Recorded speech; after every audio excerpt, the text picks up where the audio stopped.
প্রিয় বন্ধুরা, আজ আমি হাদিস শরীফের আলোকে যে ছোট্ট আমলটি বলবো, যে হাদিসখানা 40 জন সাহাবী থেকে বর্ণিত হয়েছে। এই আমলটি রাতে উঠে করার সঙ্গে সঙ্গে আপনার সব দোয়া কবুল হবে ইনশাআল্লাহ। আবু উমামা রাদিয়াল্লাহু থেকে বর্ণিত, তিনি বলেন, এক সাহাবী রাসূলুল্লাহ সাল্লাল্লাহু আলাইহি ওয়াসাল্লামকে জিজ্ঞেস করেন, হে আল্লাহ রসুল, কোন দোয়া অধিক শ্রবণ করা হয়?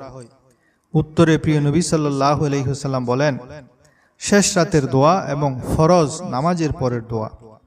উলামায়ে কেরাম বলেন, রাতে 3টি 2 এখতিয়ার করবেন।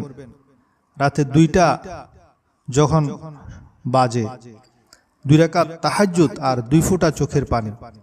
যদি আপনি এই 3টি 2 এখতিয়ার করতে পারেন, তাহলে রব্বে করিম সঙ্গে সঙ্গে বলবেন, ফেরেশতা দেখো ওর কি কি লাগবে।